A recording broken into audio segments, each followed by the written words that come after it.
This is J. Krishnamurti's first public talk in New Delhi, 1970. One of the most difficult things is to learn about communication.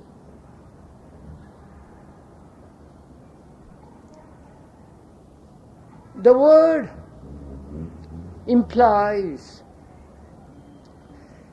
that we share together a common factor, think together about a problem, share, not merely receive, but share together, think together, create together. The word implies all that. Taking a common factor that all of us have and examining it closely in communication, which means sharing together. So, what we are going to talk over together, which means you are sharing the problem, not merely receiving, not merely arguing, agreeing or disagreeing, but examining together. Therefore, it is as much your responsibility as that of the speaker. You have to share in what we are talking about, because it is a problem that touches all human beings, whether they live here or in America or in Russia, very well. This problem is a question of change.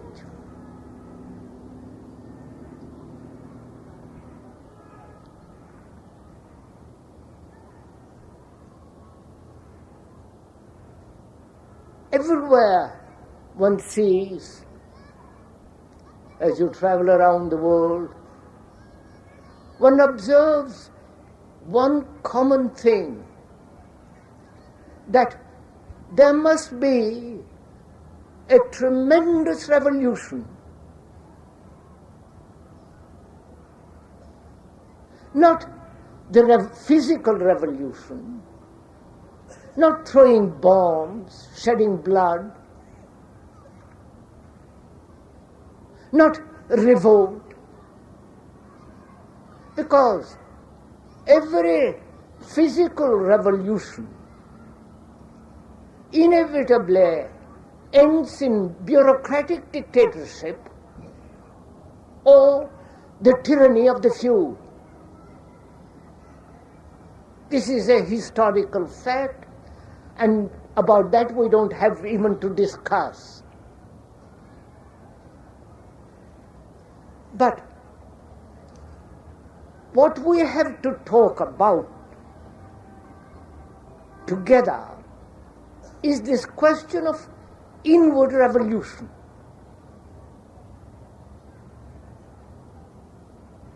We can't possibly psychologically go on as we are. There must be vast, profound changes, not only in the outward structure of society, but also inwardly.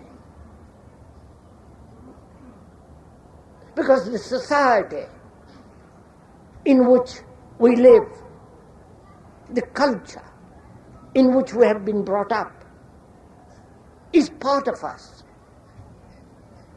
The social structure, the culture, is what we have created.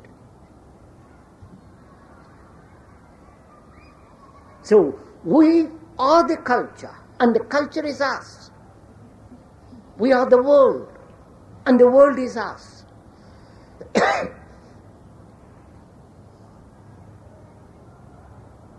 If you're born in a particular culture, you represent that culture. You're part of it. And to change the structure of that culture, you have to change yourself.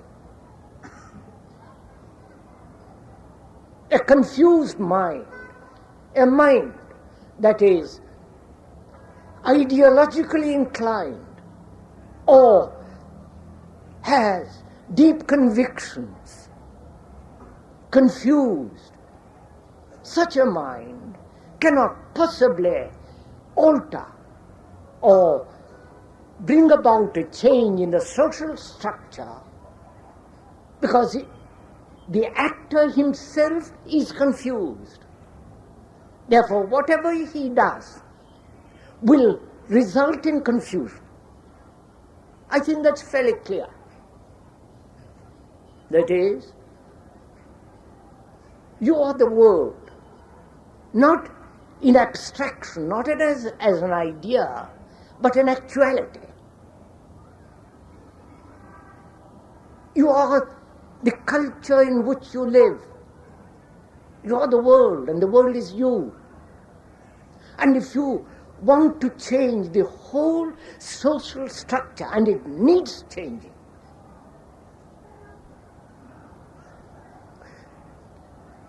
if you change the social structure out of your confusion, out of your bigotry, out of your petty, narrow, limited ideals and convictions, what you will produce is further chaos, further misery.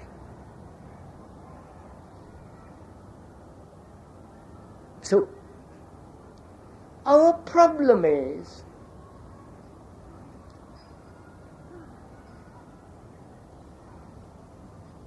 it possible for the human mind to undergo a radical change?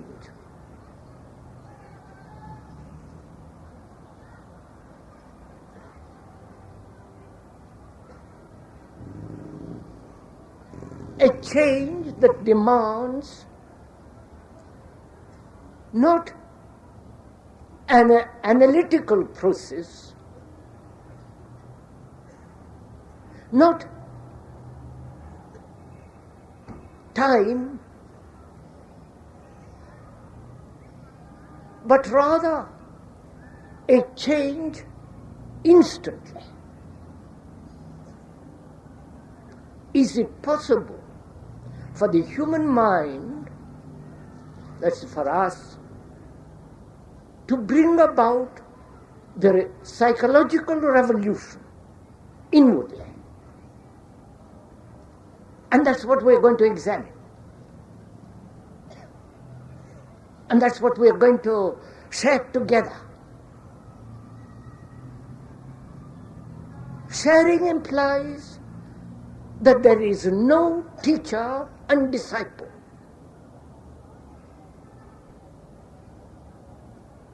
The guru cannot possibly share. He can only instruct. And we are not your guru. We are not your authority. We are not pointing out what to do. But what we are concerned is in the examination, in bringing about understanding of this immense complex problem, that there must be a social change because the society is terribly corrupt. There's vast injustice, war, every kind of brutality, violence. And the human beings who live in a particular culture, in a particular society, are part of that. And to bring about a radical change, there must be a revolution in the psyche, in oneself. And that's what we are going to examine together, share together, understand together. When we use the word together, the word implies that there is no division. Though the speaker may be sitting on the platform, there is actually no division in examination. I hope we understand this very clearly. We are not instructing you, because the speaker has no authority whatsoever. Authority binds, destroys, corrupts. Whereas, if we are examining together, sharing our problems together, then it is possible that communication verbally becomes very important. Because through words we can communicate. And to go beyond the verbal communication, we have to establish a quality of mind between you and the speaker where words will not be necessary. But before we go to that, we have to examine very closely together, exercising our reason, logic,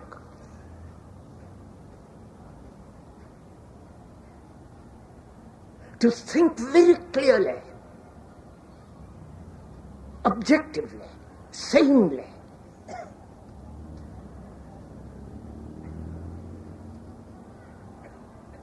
And to examine if you are a Parsi, a Hindu, a Sikh, or whatever you are, and cling to that particular conditioning, obviously you are incapable of examining. Examination requires freedom to observe. But if you are tethered to a particular conviction,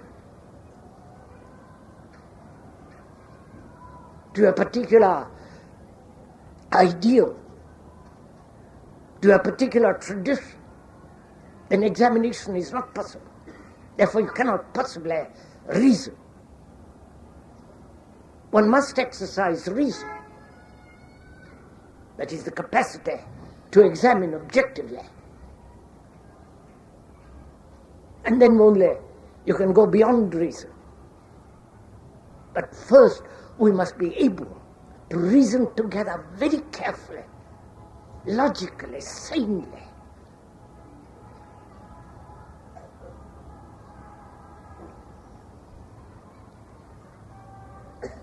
So, we are going to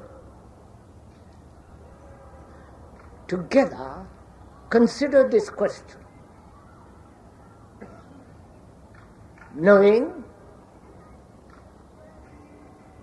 that there must be a radical psychological revolution, deeply, which will then affect the society in which we live. It must begin with the human mind, not with the structure which the human mind has created. Whether it is communist society or so-called democratic society, or the capitalist or the Mao society.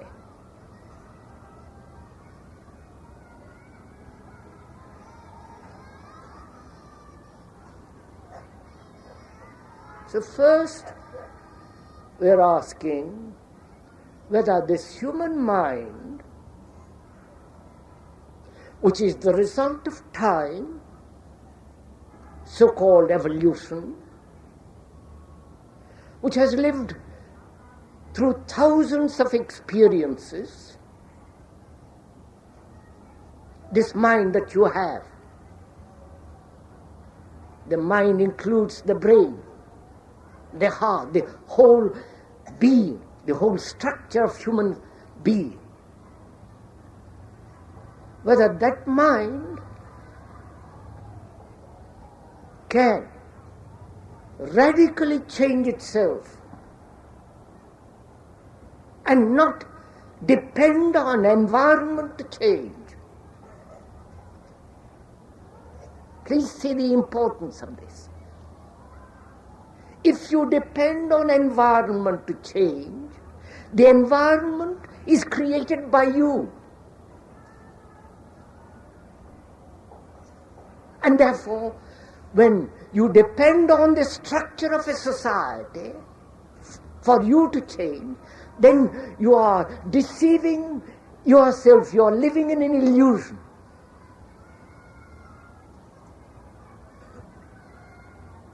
Because you have created this society.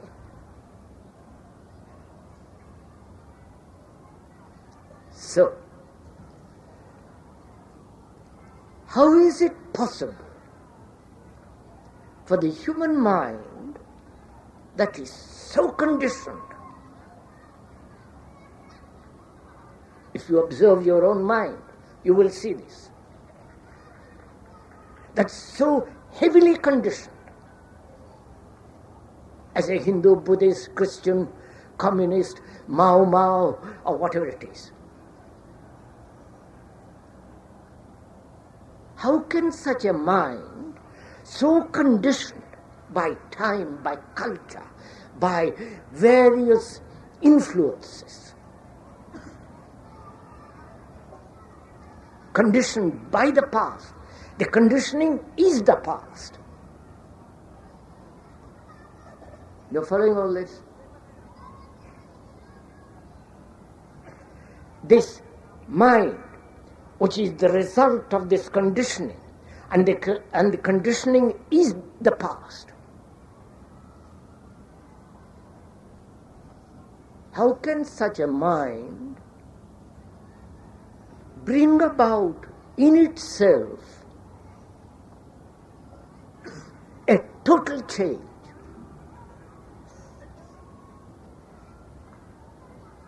And that's what we are going to consider right through these talks.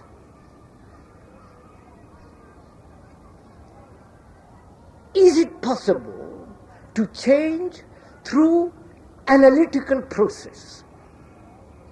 You understand? Through analysis. That is, through introspection, through various forms of critical approach.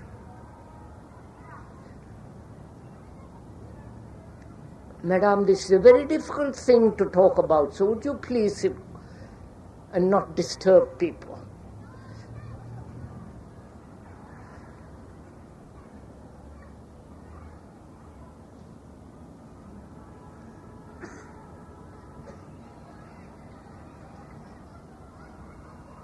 Is it possible for this conditioned mind to change itself through the analytical process?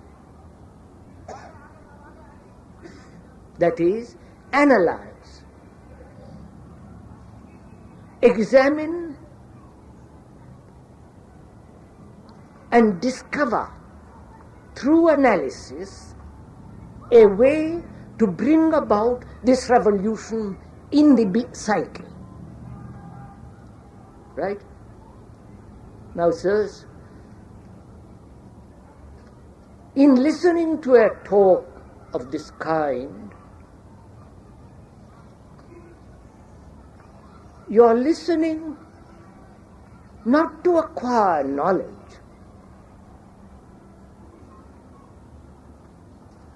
but rather listening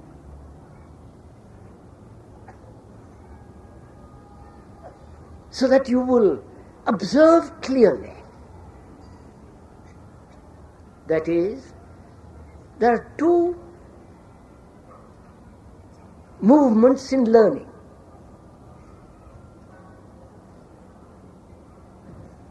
One movement is the accumulative movement. You study a language and acquire knowledge.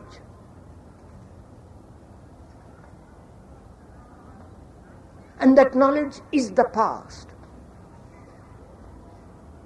And according to that knowledge, you act. That is, you act according to what you have learned. And what you have learned is the past. Right? That's one way we learn. Accumulate knowledge and act according to that. Whereas there is another kind of learning which is not accumulating but moving, going along as we learn. We'll see this in a minute. We'll go into it as we go along. You will see. We are saying, can the mind change through analysis? Analysis implies an observer, the analyzer, and the thing analyzed. Right? Please observe it in yourself. Don't listen to the speaker casually, superficially. Observe it in yourself. That is to share together. That is, we are saying, where there is analysis, there is the observer, the analyzer, and the thing to be analyzed. Right? In that, there is division. Right? Now, wherever there is division, there must be conflict. Not only physically, but psychologically. When there is a division between the Hindu and the Muslim, there must be conflict. Right? And when there is a division between the analyzer and the thing analyzed, there must be conflict. Because in that there is contradiction, division. And invariably there must be conflict. Then the analyzer, in analyzing the thing he has observed in himself, begins to correct it, dominate it, suppress it. Right? You're following all this? Oh Lord, I don't know. Really, this is not very difficult. It's really very simple if you really observe what we are talking about in yourself. It becomes extremely difficult if you treat it as an intellectual affair. You see, we are used to this. All our religious, sociological training, conditioning is to analyze. Step by step, progress slowly.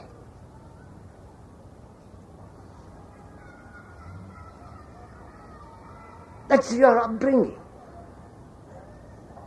And that, I assure you, will never bring about change. Analysis is a postponement of action.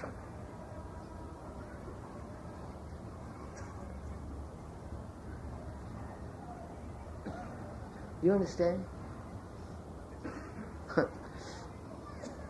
So, will analysis, which is this dualistic examination by the analyzer, will that bring about a deep fundamental change? And who is the analyzer? You're following all this? Who is the analyzer? Is the analyzer different from the thing analyzed? Right?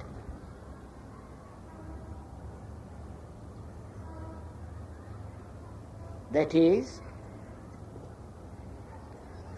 we live all our life is an action in fragmentation.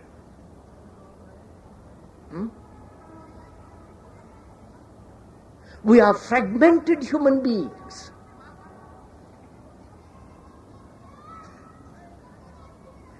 Outwardly as well as inwardly. Look what is happening in India and in the world, you will see it. The south against the north, the east against the west, the anti-Brahmins, you know what's going on in this country. Fragmentation going on all the time.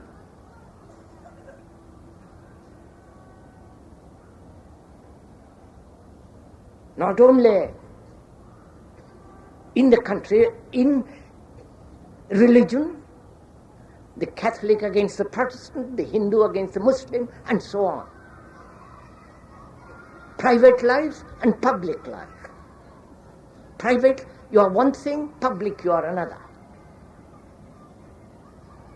So we live in fragmentation. Right? Please observe this. You're not being taught by me. You can see this happening right through the world.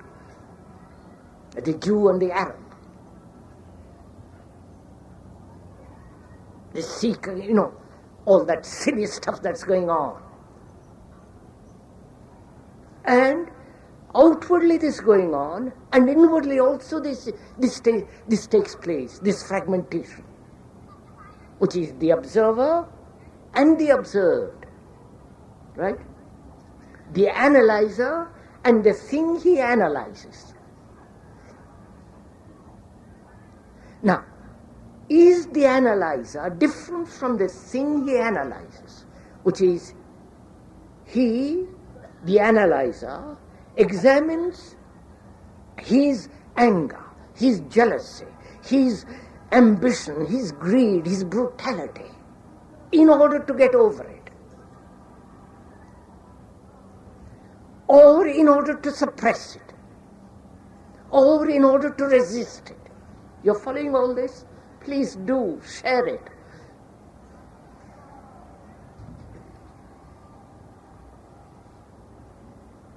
He examines in order to produce a result, negatively or positively. And who is the examiner and the thing examined? You're following me? Who is the examiner? Who is the analyzer? Is he not one of the fragments of the many fragments? Right?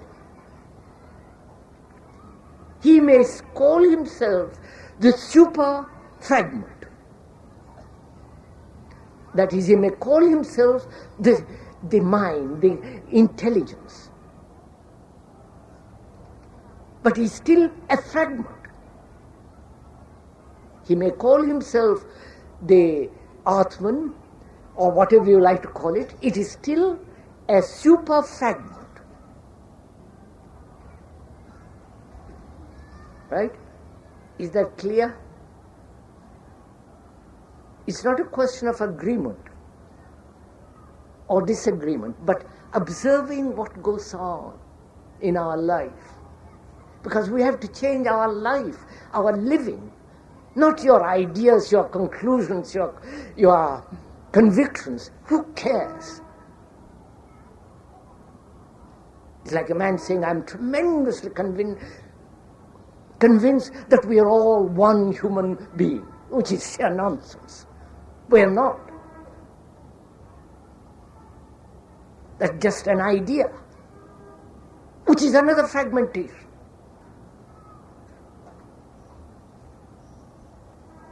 So,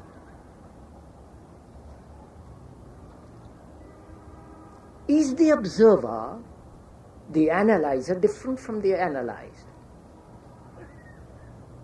Are they not both the same?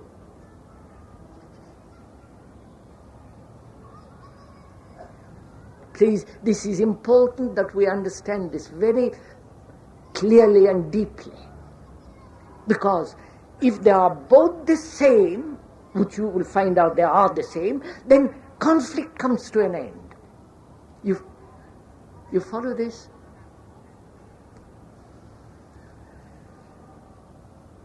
Look, we live in conflict. From the moment we are born till we die, we are in conflict. We are in struggling. And we have never been able to solve that problem.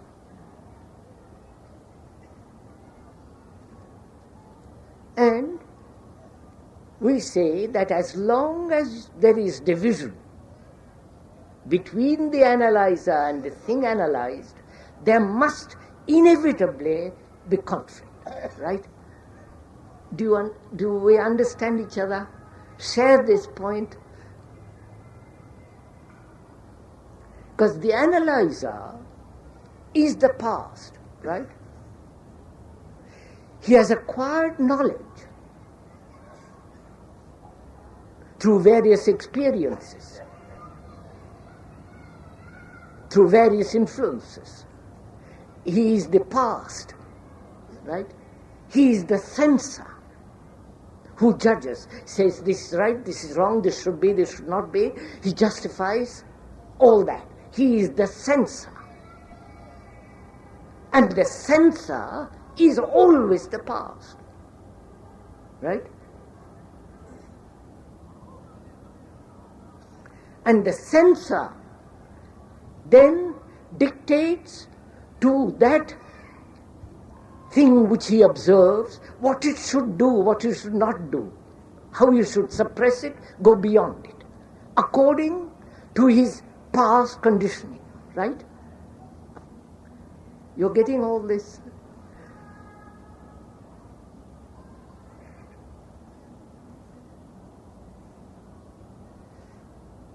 Probably you're not used to this kind of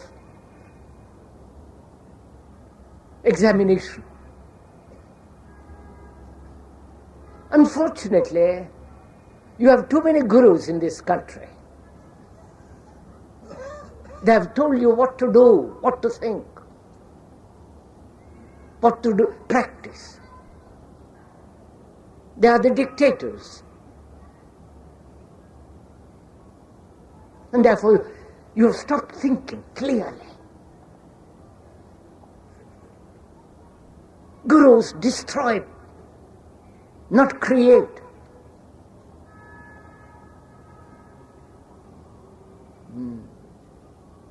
If you really saw that, you would drop all spiritual authority completely.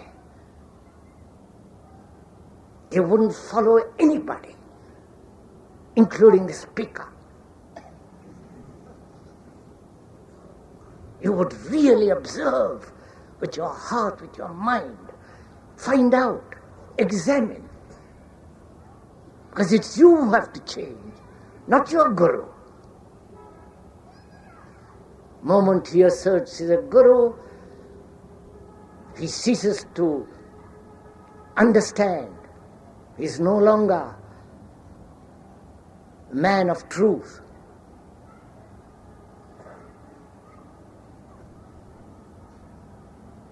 So,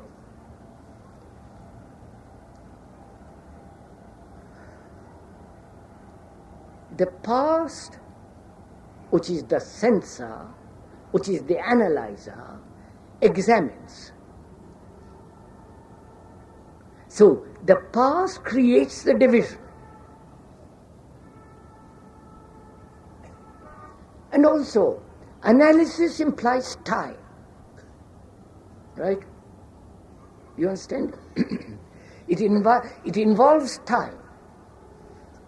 That is, you will take days, months, years in analyzing, examine. And therefore, there is no complete action. Right? You understand this? Please do understand this. A mind that is introspective,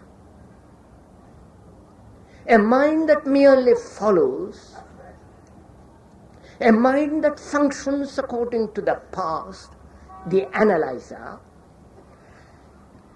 his action is always incomplete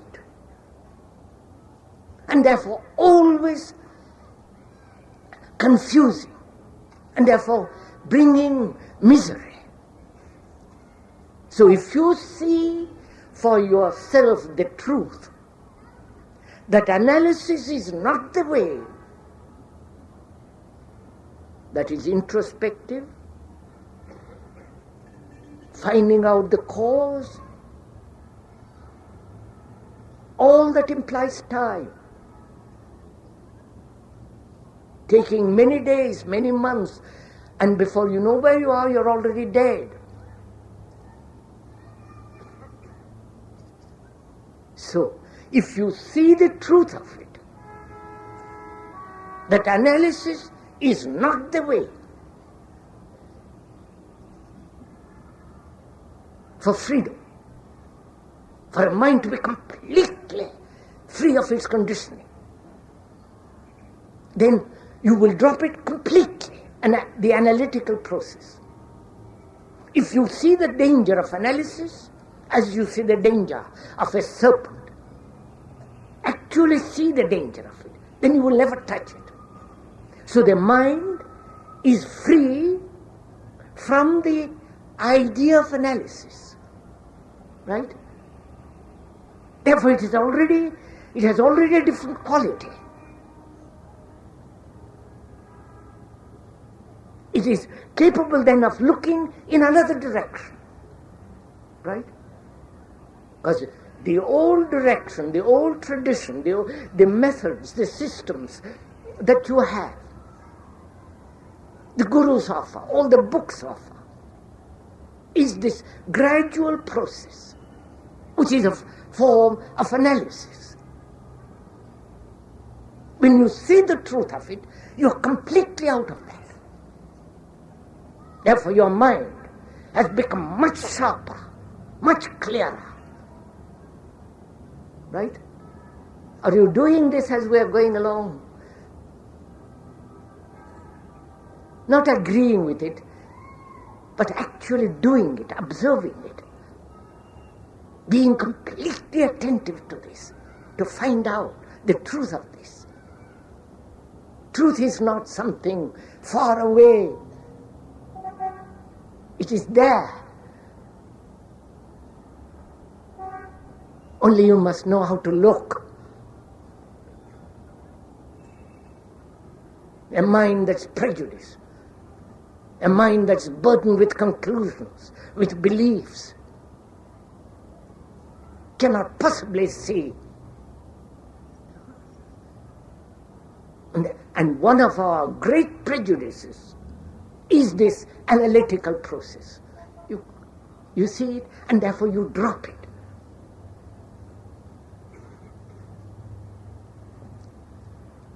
Then, if you have dropped it,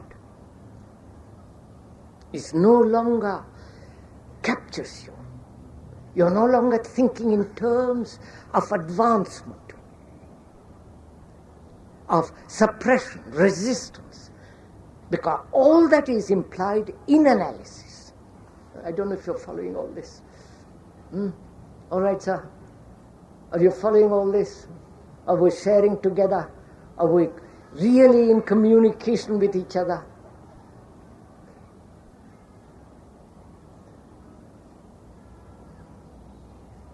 Sharing implies not receiving.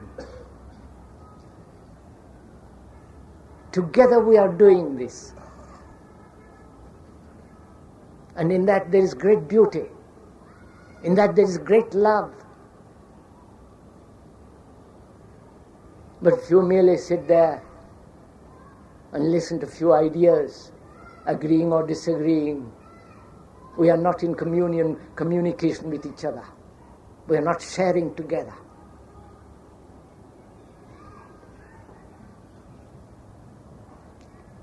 Then if analysis is not the way to bring about a radical psychological revolution, you're following all this? It is not the way. Then is there another way? That is there another method, another system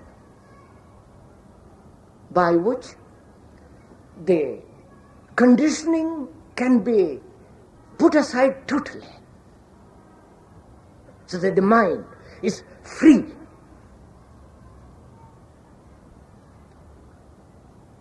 Right?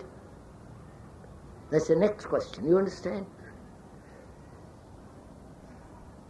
Mind can never be free as long as there is any kind of effort. Right? Because all our life we are used to making effort. I must be this. I shall be that. I shall achieve, I shall become. And in that process, this tremendous effort is involved. Effort implies either suppression or adjustment or resistance. Are you following all this?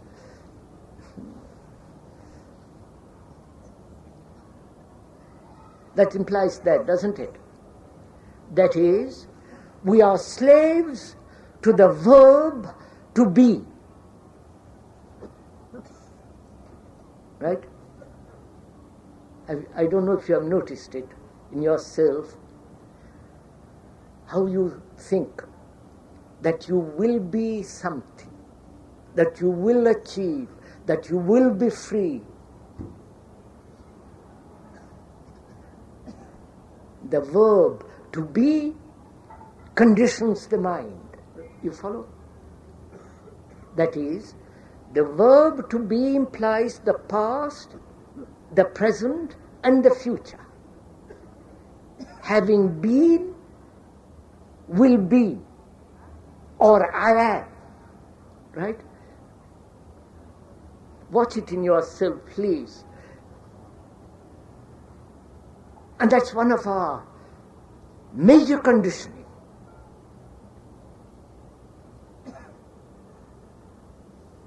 Now, can the mind be free of that whole movement? Because psychologically, is there a tomorrow? You understand my question?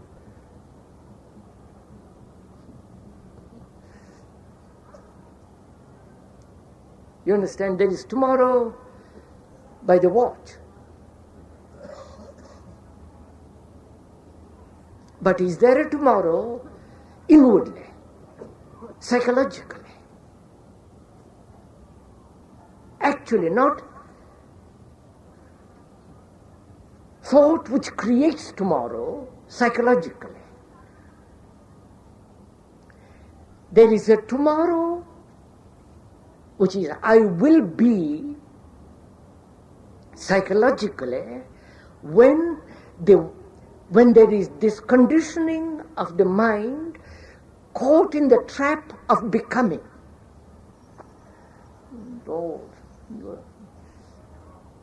you are understanding all this? I'm afraid not.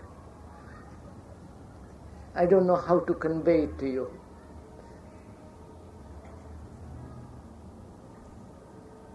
You know, One of our miseries in this country is that we have stopped thinking, reasoning.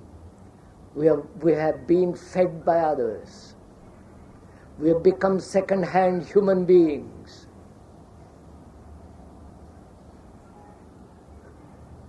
And that's why it's so difficult to talk freely to somebody.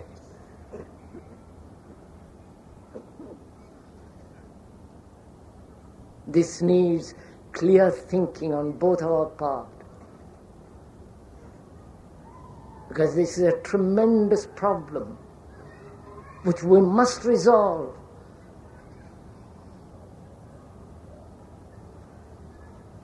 That is, as long as there is this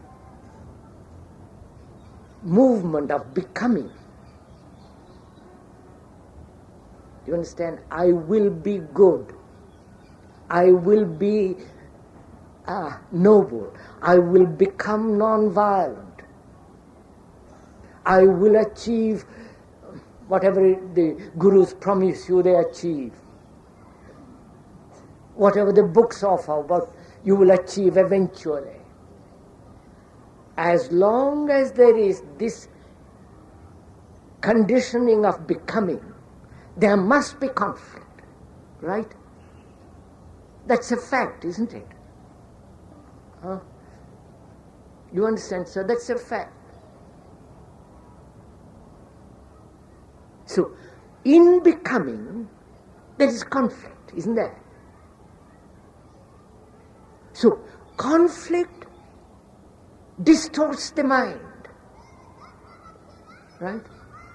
Every form of conflict must inevitably twist the mind. And can the mind function healthily, sanely, with great expanse, with great beauty, with great intelligence, without any effort? You understand my question? Do you understand my question? Oh Lord. Look, sir, your minds now, if I may point out, not critically, not in any way derogatorily,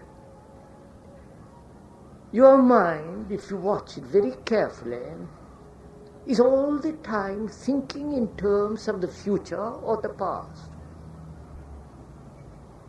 What it will become. As in an office, you think in becoming the manager, climbing till you reach whatever you reach, the director or some kind of idiocy. In the same way, we think inwardly. That is, you will eventually become perfect, eventually become non-violent, eventually live at perfect peace. You understand? That is your habit, that's your tradition, that's what you have been brought up on. And you are being challenged now to think to look at it entirely differently. And you find it very difficult. You say to yourself, how can I possibly live in this mad world without effort?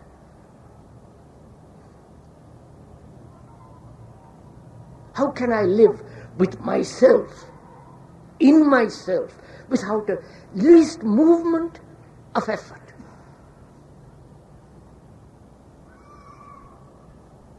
Don't you ask that? Isn't that your life?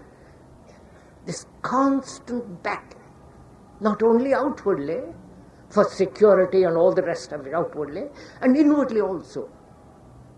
This battle going on to become, to be, to change, to achieve. And where there is any form of effort, there must be distortion, mustn't there? It's like a machine that runs perfectly. but it cannot run perfectly if there is any kind of strain. So, we're going to find out whether it is possible for the mind to live without effort at all, and yet function, not vegetate.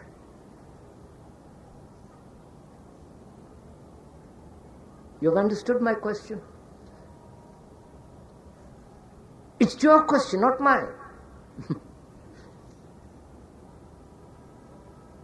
You are putting this question to yourself.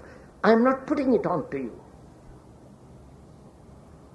All that you have known is effort, resistance, suppression, or following somebody. That's all you have known. And we are asking whether the mind that has accepted this system, this tradition, this way of living, can that mind cease to make effort at all altogether? Right? Now we're going to examine it together. Please understand, examine it together. You're not learning it from me. Please understand this, do you? You are not learning it from the speaker at all. You are learning through observation. Therefore it's yours, not mine. Is that clear?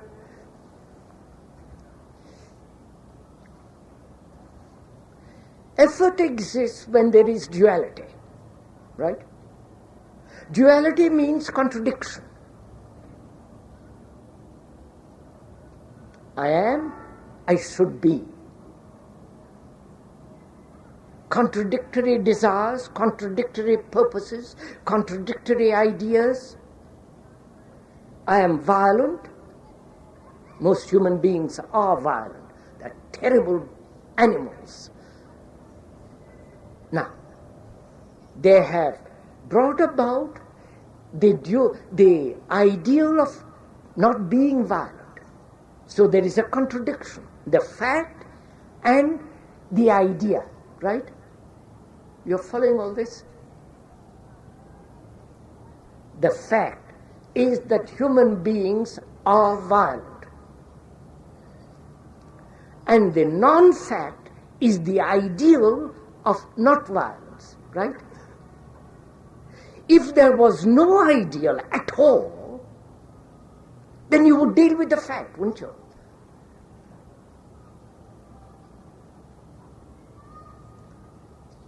Right?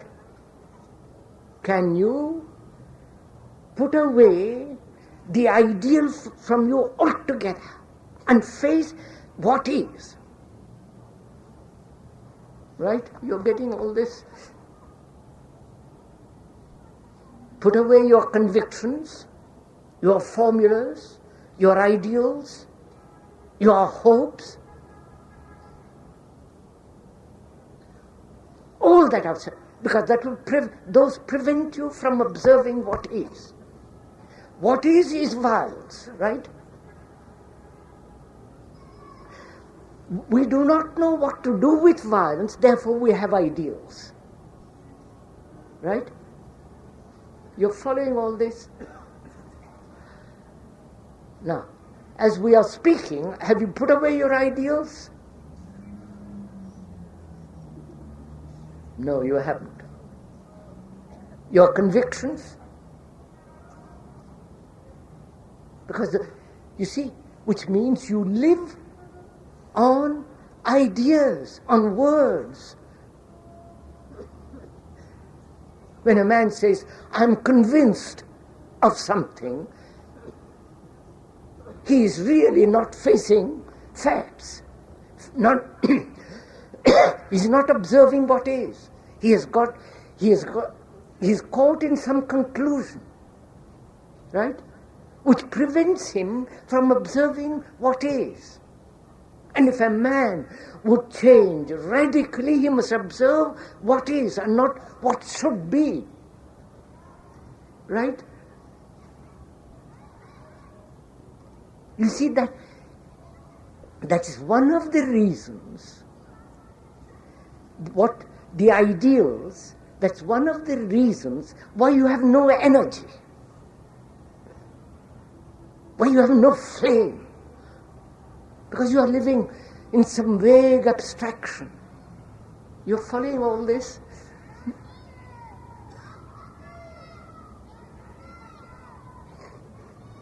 So can the mind be free of the future? The future being what you will be. The future is the verb to be. So if you put away the future, you are then concerned with what is. Right? Now, then the problem arises, how to observe what is. You understand? Then your mind is clear to look. Your mind is not clear to look when you are looking somewhere in the future. Right?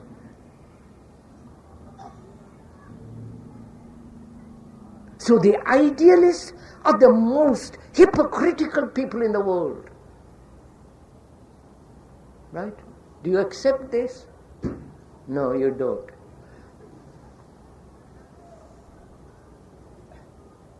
Because they are avoiding actually what is. If I want to change, I must face what is, not what I should be. I mustn't be crippled with conclusions, convictions, formulas, systems. I must know what is and how to deal with it. Right? Isn't that simple, logical, reasonable? Now arises the question, how am I to observe what is? You understand?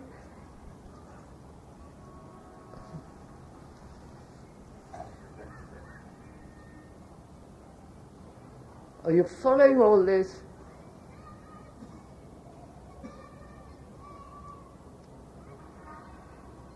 You see, what is becomes the authority. What should be becomes the authority. Right? Here, the mind that is free of what should be has no authority. Right? Therefore, it is free from any kind of supposition which breeds authority. Therefore, the mind is free to observe actually what is. Now, how does it observe? What is the relationship between the observer and the thing it observes? You're following?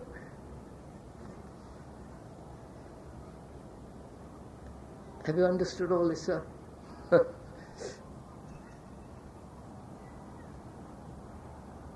See, the mind now is free from all ideals, from all conclusions, from all authority.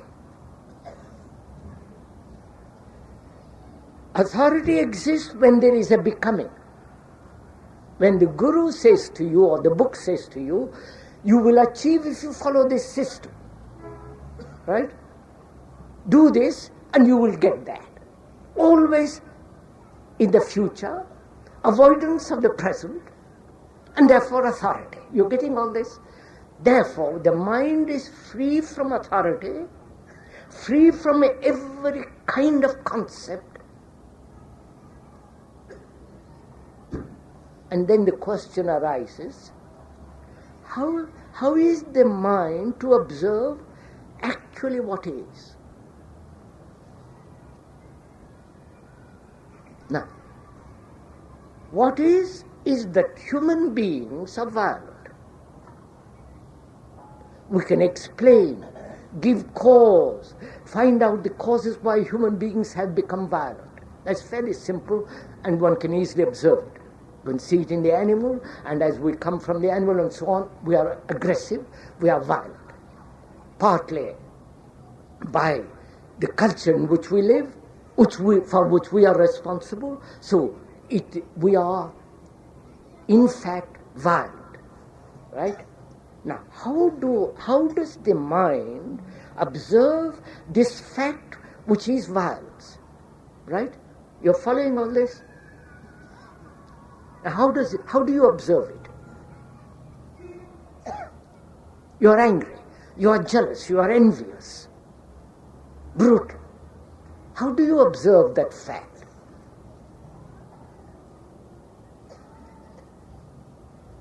Please come on, sirs. How do you observe it? Do you observe it as an observer and the thing observed, that is division? You follow? You're following this? Is there an observer observing violence?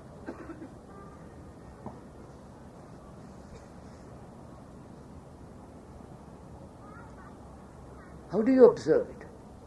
Or is your observation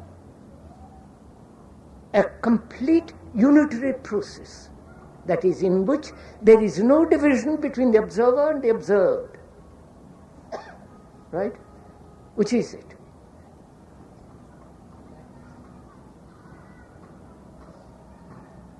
Do you observe the fact that you are violent or greedy, envious, whatever it is,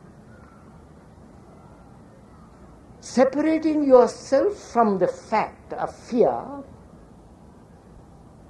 anger, and the observer says, I am different from the thing observed, right? Or do you see the anger, jealousy, violence is part of the observer also? Therefore, the observer is the observed, right? Do you see that?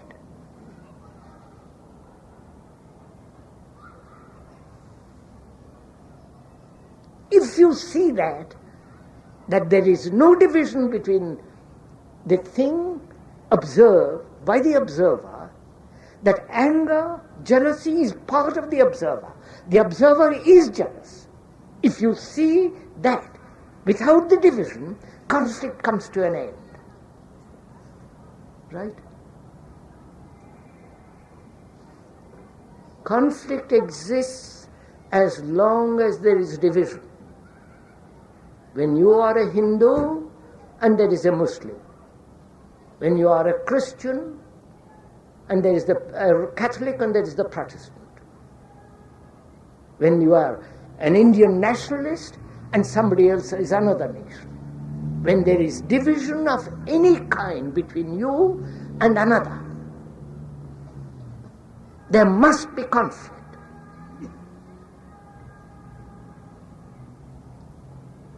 And that division outwardly also goes inwardly. There is the division between me and my activity. Me that observes, me that says I will become. So in that division there is conflict. A mind in conflict is never free. A mind in conflict is always distorted. Now do you understand this? Now when we use the word understand, not intellectually, then that is no value at all. But actually, you are with it completely. Now this is part of meditation. This is meditation, not all the rubbish that you're told. To discover a way of living in which there is no conflict,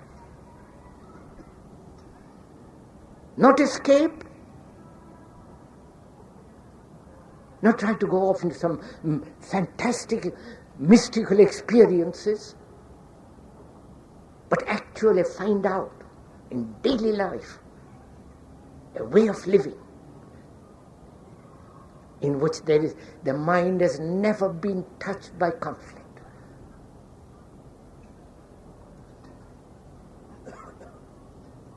And that can only be when you understand, actually see with your heart, with your mind, with your reason, with everything that you have, see that division inwardly in the psyche. As long as there is a division which exists, which must exist when you are trying to become something, when you are trying to become noble, when you are trying to become better, there must be conflict, which prevents you from looking at what is, right? You know, goodness can never become something else. You can't become better in goodness. You understand this? Goodness is now. It flowers now, not in the future. So,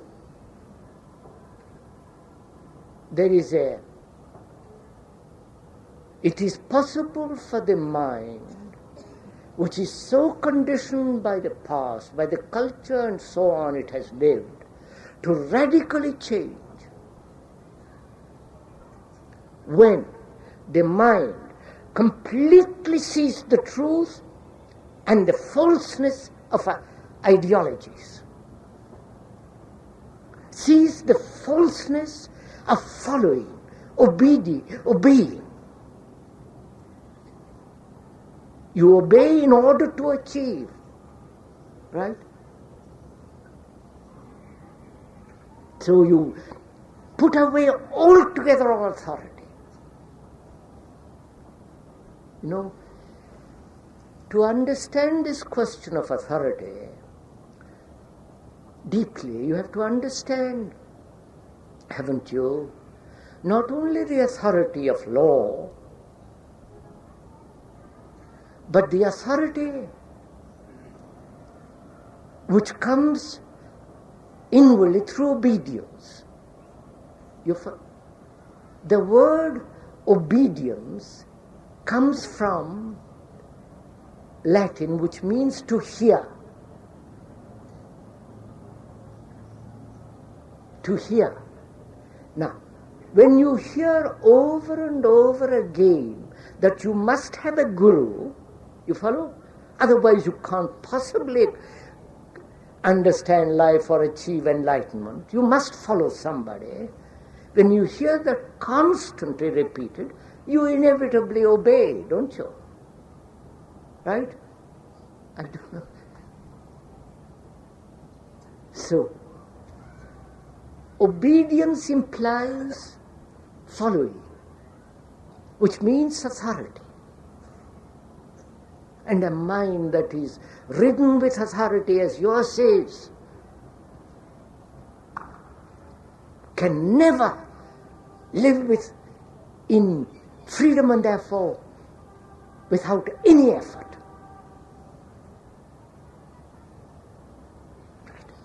Now, sir, I don't know what the time is.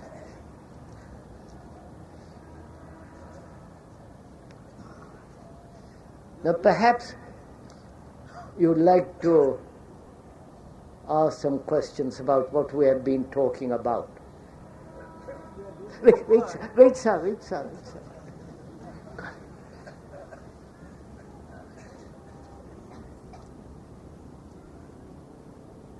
You know,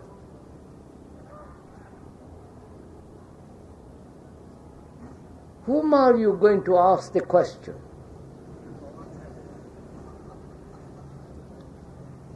No, this is not to prevent you from asking questions.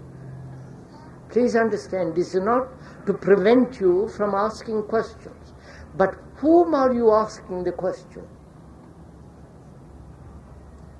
The speaker?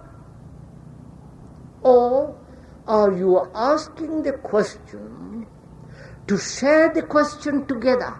You follow? You understand? To share the answer together. Therefore, you are putting the question not to the speaker, but to the question is important to you, therefore you are willing to share it with the speaker. You understand this? Whereas if you put the question to the speaker, then wait for an answer from the speaker, then you are back in your old game, which is to be led by the nose, told what to do. Whereas if you put the question, and you must put the question, and you put it in order to share it, your problem is the problem of everybody. Your agony is the agony of human mind. Your sorrow is the sorrow of your neighbor. And if you merely say, put the question for somebody else to answer it, then you'll continue in your misery. So please ask the question. You must ask the question, but ask it in order to share it, in order to understand together the question. Yes, sir? You are using the word you and your mind. Are they synonymous? Oh my God. Now look, you are using the word you and your mind. Are they synonymous? Now, is that a question? Huh?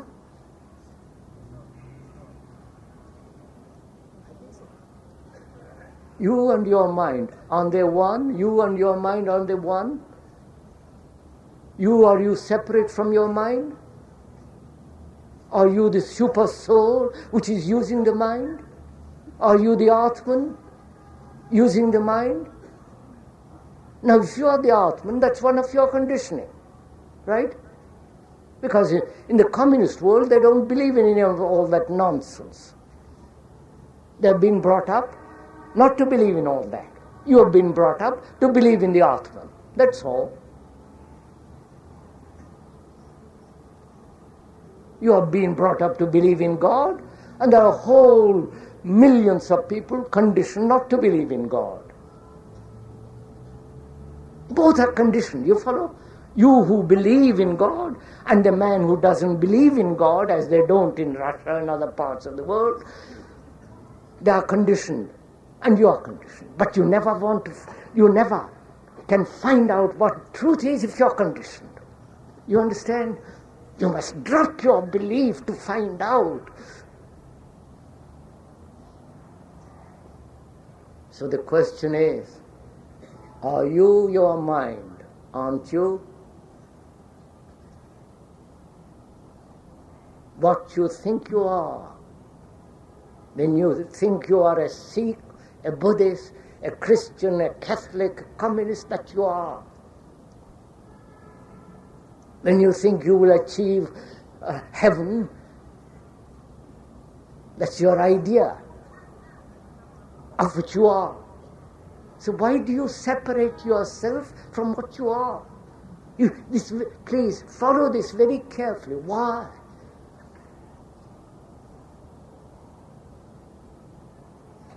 Why do you think you are different? Yes, sir. You mean to say that when the mind sees it, thing, then there is nothing remains.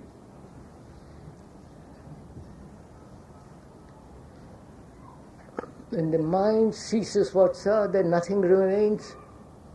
Is that it?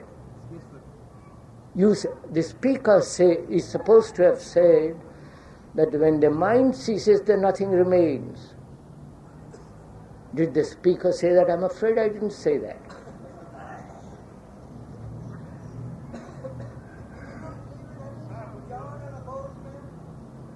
What, sir?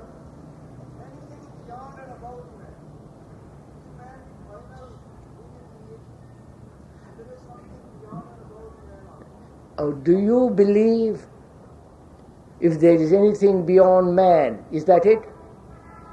Is that the question, sir? Is that the question, sir? Do you believe there is anything beyond man?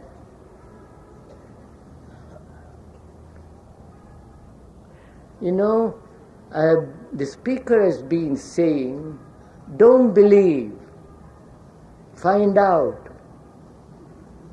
examine, discover for yourself. And at the end of an hour and a quarter, you ask the speaker if you believe.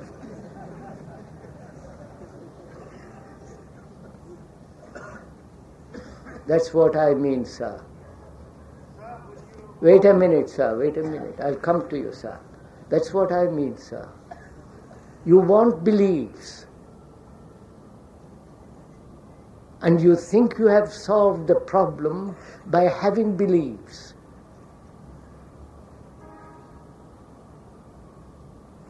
You believe that there is something beyond. You don't know a thing about it, but you believe. You assume something being real, accept something being real, about which you know absolutely nothing. How can a confused mind, a mind in sorrow, a mind in bitter, angry, how can such a mind find out anything if there is something beyond? But you believe readily, because that's one of your escapes about which you can quarrel endlessly. Yes, sir, just a minute. Sir, you asked a question. Sir, would you share with us your understanding of what you call as creative reality and its relation to choiceless affairs? What is this clear, sir? What is that, sir? Sir, would you kindly share with us your understanding of what you call as creative reality and what is its relation to choiceless affairs? Good. Would you share with us what you call reality? Would you share with us, the gentleman says, what you call reality? Yes, I am coming to, and it's related to choiceless awareness. What I call reality?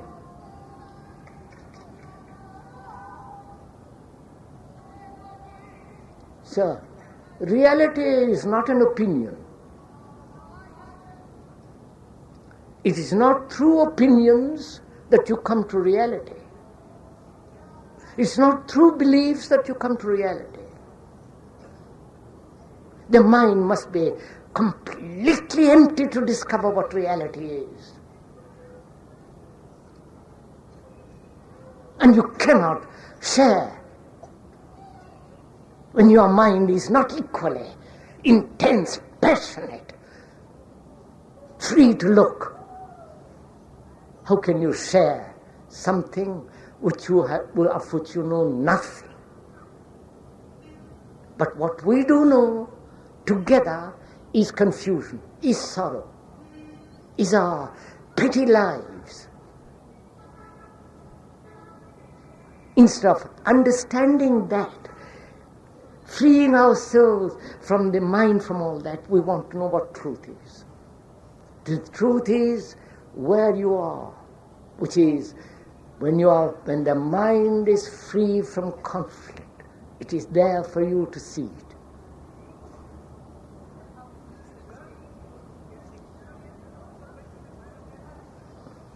Good. Wait a minute, sir, that gentleman, you wanted off.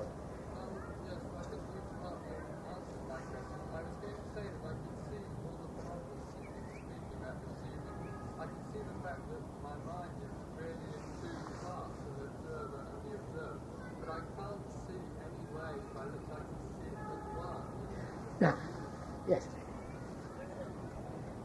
The questioner asks, I see that my mind is fragmented. I see, please correct me if I see very clearly that there is a division. There is the observer and the observed. And there is conflict. But I can't see how the two can come together. That's right, sir? You understand the question? I realize my life is fragmented. I realize that there is in me the observer and the observed, the division.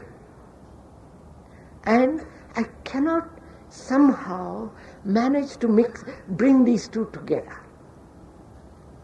And because I cannot, therefore there is conflict. Right?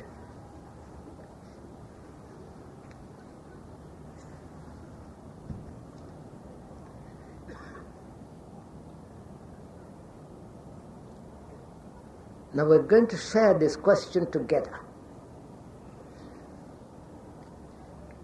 How do you observe a tree?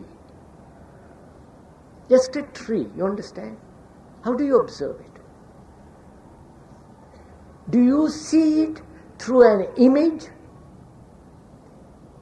The image being your knowledge of a particular tree, that it is a mango or whatever it is.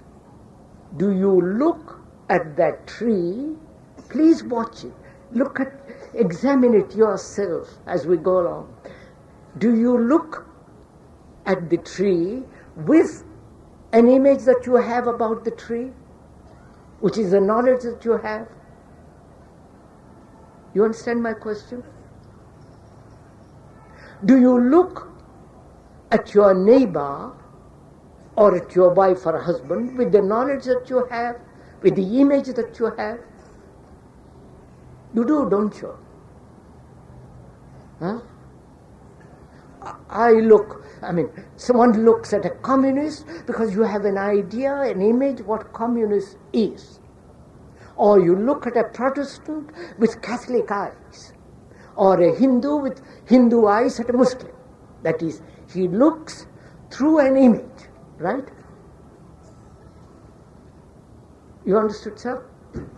So, the image divides, right? If I am married and I've lived with my wife or a friend for 20 years, and naturally I have an image about that person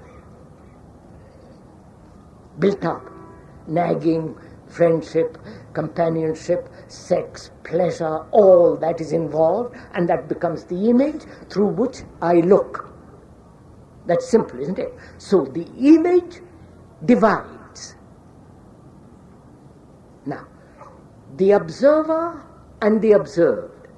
The observer is the image, is the knowledge of the past, right? And he looks with that image at the thing he is observing. Therefore, there is a division. Now, can the mind, please follow this, can the mind be free of image? Of all images?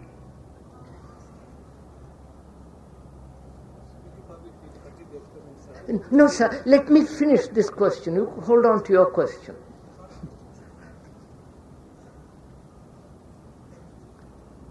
You understand my question?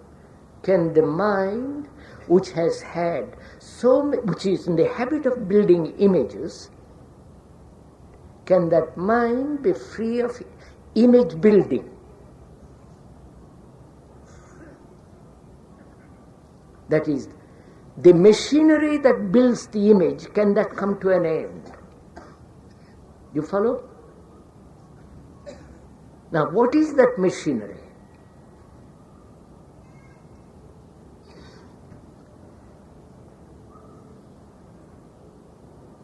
Please, we are sharing the problem together. I'm not instructing you.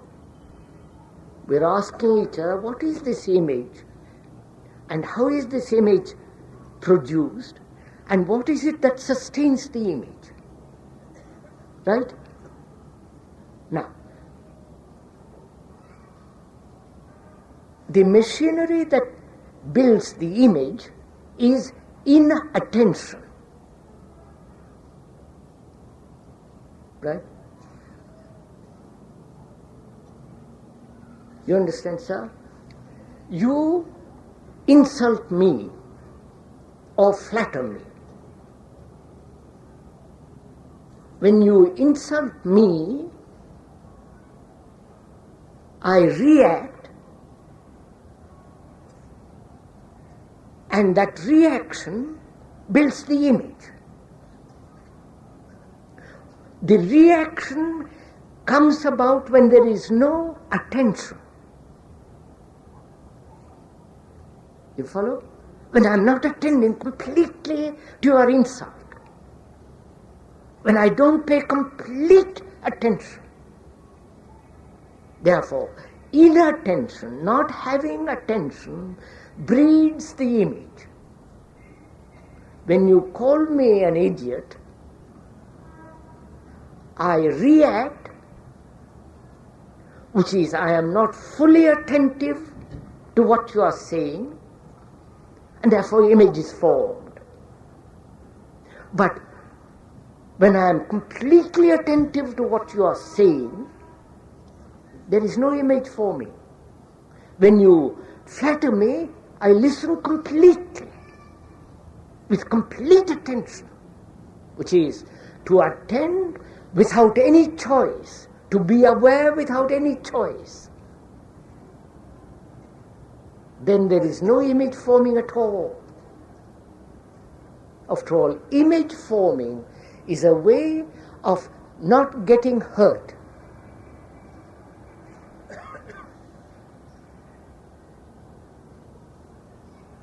We won't go into that because that leads somewhere else. So, when somebody flatters or insults, give complete attention at that moment. Then you will see there is no image. And having no image, then there is no division between the observer and the observed. Right, sir. I think you have already said what I wanted to say. Because as I was following through this experiment, there is neither the observed, nor the observation, nor the observer. Because the moment I call something as anger, I have already separated myself from what. That's right, sir. And when I am in anger, I can't observe it. There is no question of being separate side what you are talking about. No, sir. Look, sir. Good Lord. The questioner says, when there is anger, there is no observer, nor the observed. There is only that reaction of anger. And when I use the word anger, that very verbal description of that feeling brings about the observer who is different from the observed. Right? You see all this? Or are you getting tired?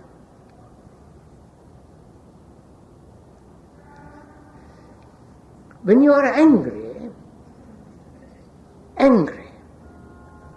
at that second, there is neither observer nor the observed. But a moment later, or a second later, begins the observer saying, I must not be angry, or saying, I was justified in being angry. Then there is the division between the observer and the observed. Not at the moment of anger.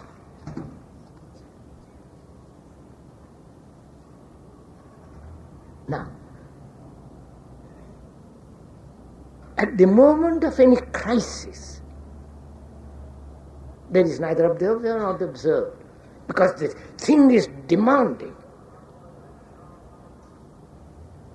And we cannot live at that heightened intensity all the time.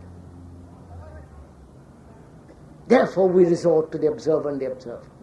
From that arises a whole question. which is, I cannot go into it now, but you can see it for yourself, which is, can the mind live without any challenge whatsoever?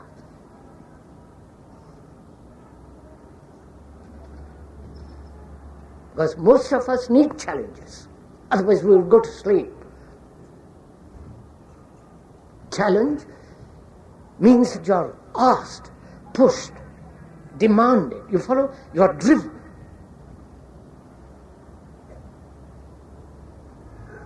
Here, that is what's taking place. There is challenge every time you are being questioned.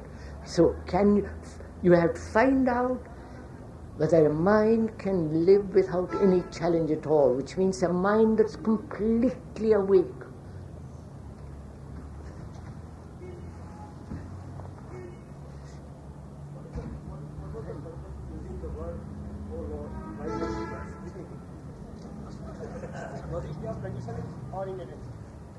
What is that, sir?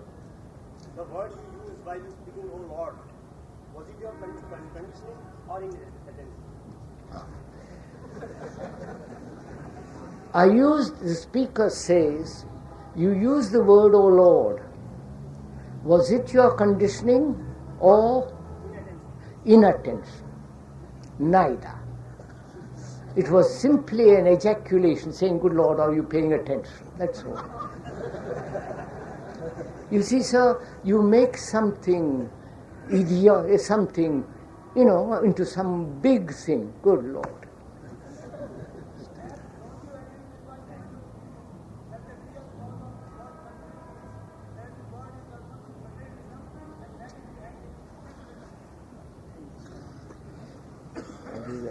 What is that? Don't you agree with my point of view that the real cause of world substitution is that the world is advancing materialism and left behind spiritualism?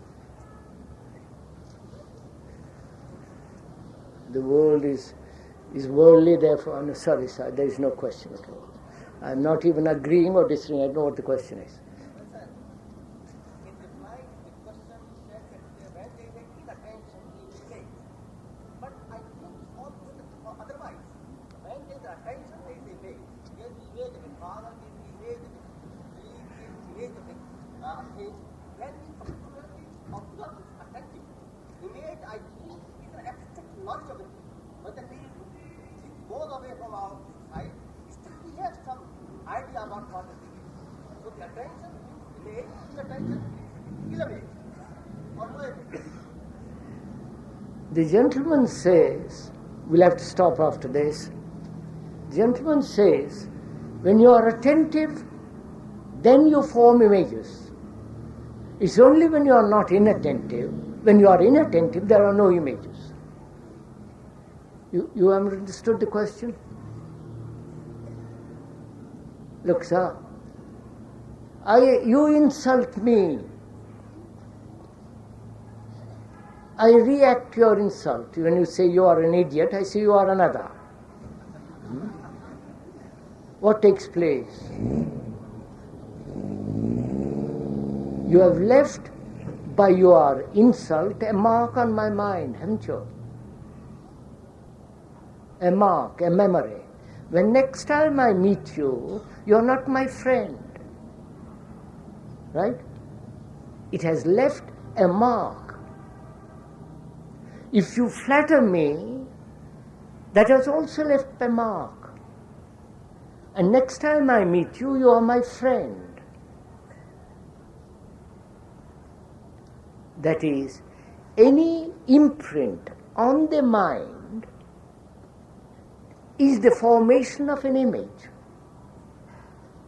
And we are pointing out that when the mind is crowded with images, burdened with images, it is not free and therefore must live in conflict. Right, sir.